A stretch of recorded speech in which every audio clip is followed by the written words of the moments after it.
Welcome to the Mindful Literacy Podcast. This is Dr. Jessica Bennett.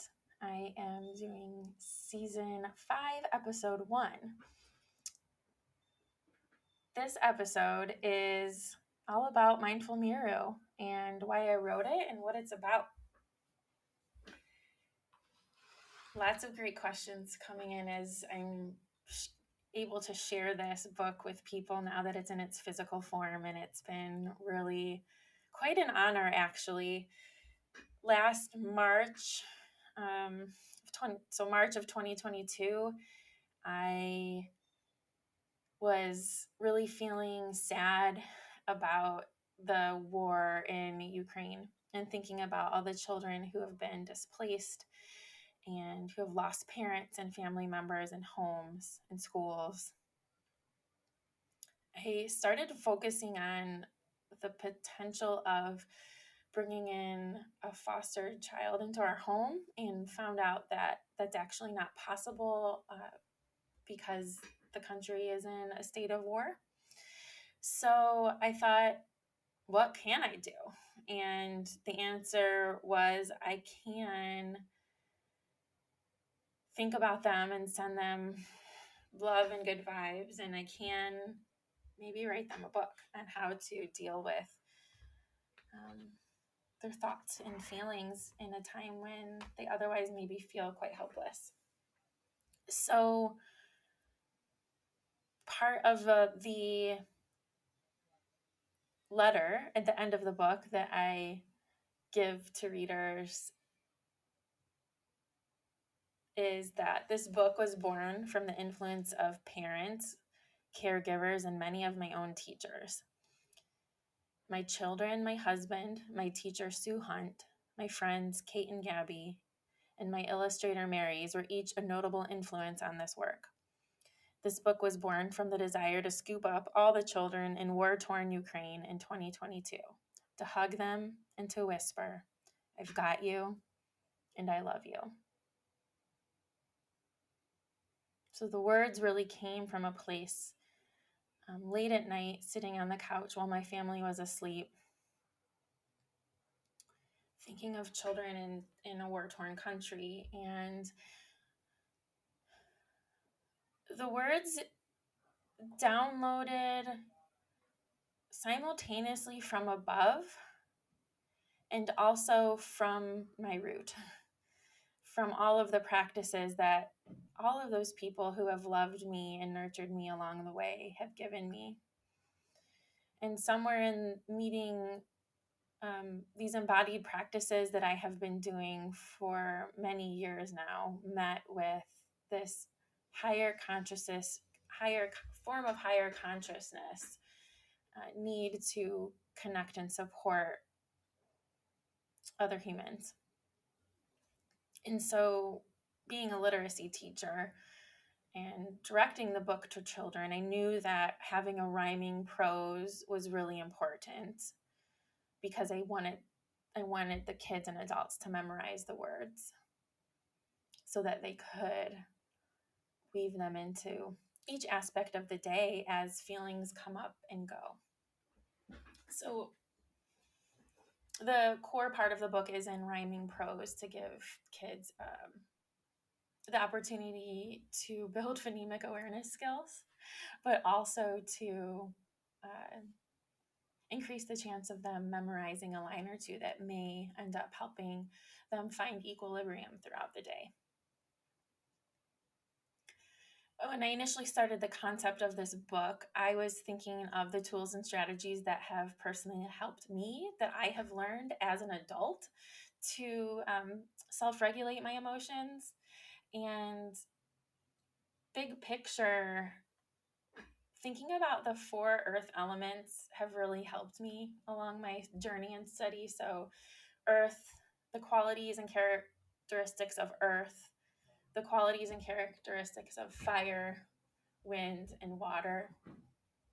Thinking about what my natural state is in certain situations and what characteristics I sometimes need to harness in order to help me move through and past situations, thoughts, and feelings. So using the four earth elements as a visual cue is a huge part of this book. And the illustrator Maryś Dudelewicz really honed in on that and nailed it.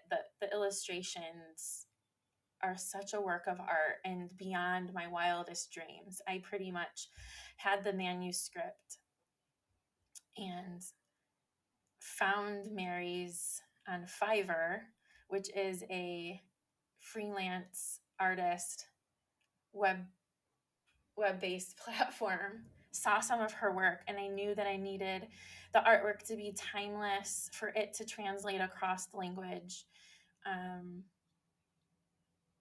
and to be stunningly beautiful.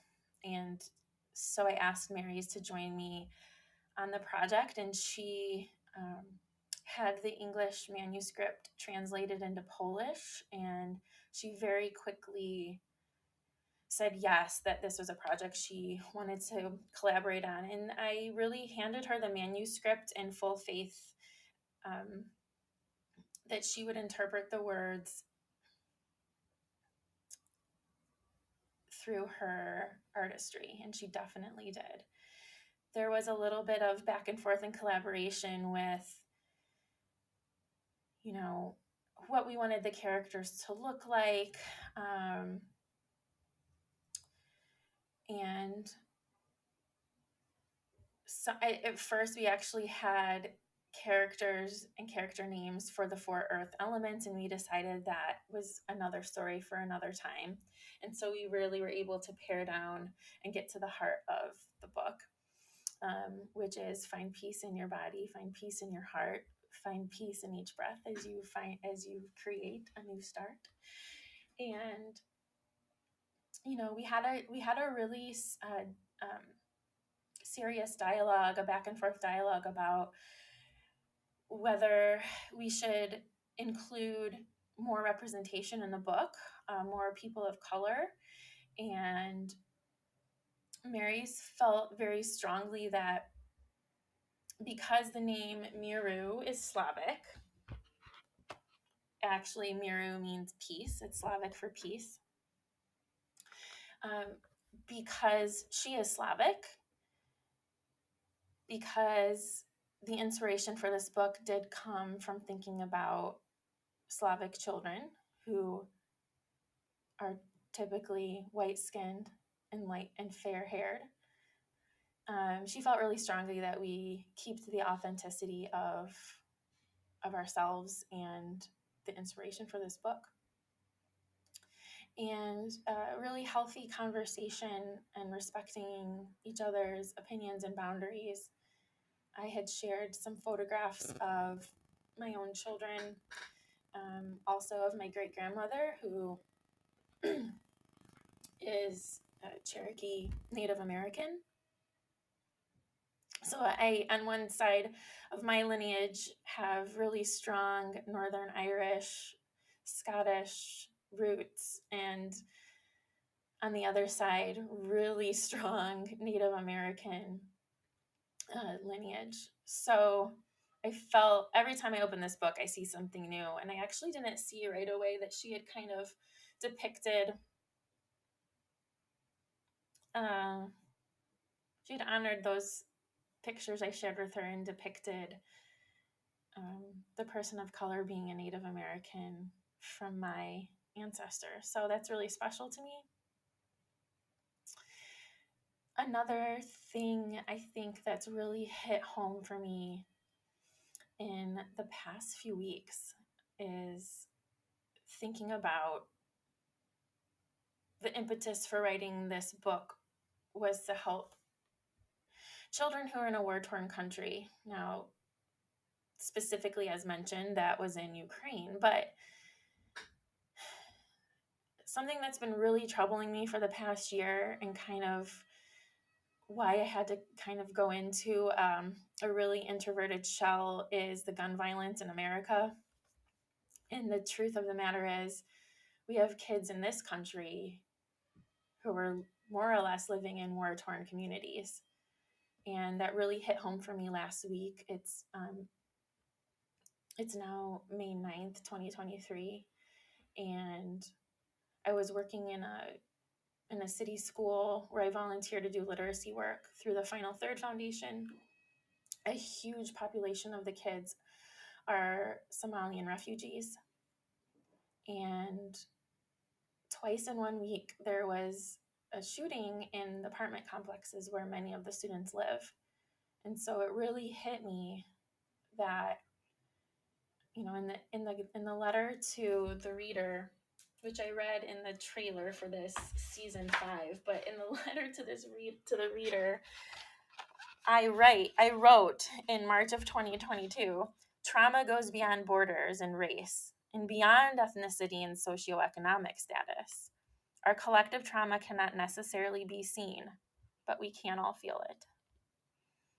Our collective healing begins with the inner work we practice each and every single day.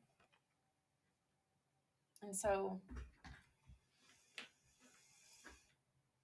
I'm really hoping that parents and teachers find this book. So please share the podcast and the materials that I post on Instagram, and I'm going to start posting this on YouTube as well. You can find these podcast episodes on a YouTube channel now, because I feel so strongly that the tools in this book can help kids. And firsthand, last week, in the wake of a shooting in that school I was telling you about on the west side of Columbus, a little girl who was in 3rd grade was really struggling in our program. Just, you know, if you can imagine the grief and fear and anxiety that one might live with when they hear gunshots outside their window, when they hear adults and kids talking about the person who was shot, who lives in the same walls that they live in.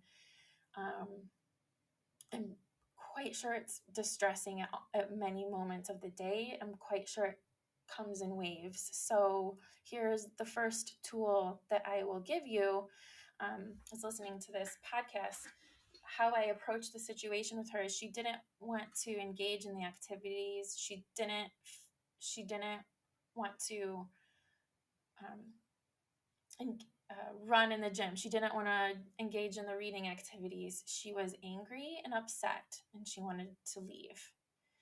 And I have built a rapport with her over the several months that I've been there. And so I invited her. I said, "Oh, I see you're very angry, and that is okay to feel that way." And she looked up at me and locked eyes with me. And her anger melted into sadness. And she was just staring up at me with these huge brown eyes. And I took her hand and said, "You want to sit with me for a minute and see if we can move this feeling along?" Which is a line in the book. Do you need to move this feeling along? This book helped me help her as the author. So I sat down with her and I was like, "Okay, first let's move air in and out of our nose slowly." And so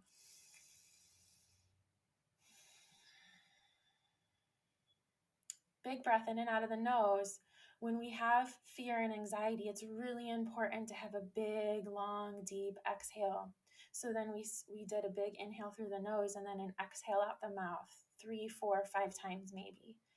And then because we were seated, I had her grab her, thread her arms underneath her hamstrings, right? So hugging her legs and putting her rib cage onto her thigh bones and her forehead onto her knees. So you're hugging your thigh bones.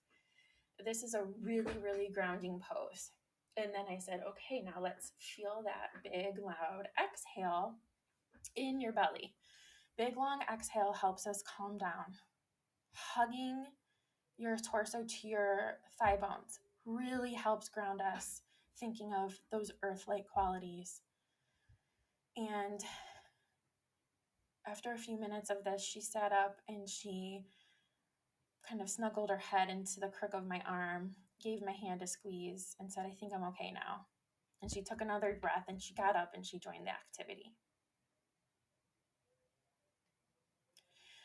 So I hope that this book with those one-liners that can help us as grown-ups know what to do in a situation when a child needs to self-regulate. How do we teach self-regulation skills? I really feel this book can help. It certainly helped me help this child who had really been through some firsthand trauma, and she's still going through it. And so yeah, I really hope that if you find these tools helpful, please let me know. I want to hear how it goes with you if you try these yourself, with your students, with your kids, and please share them with other people. Thank you for listening. I hope you have a great week. Much love.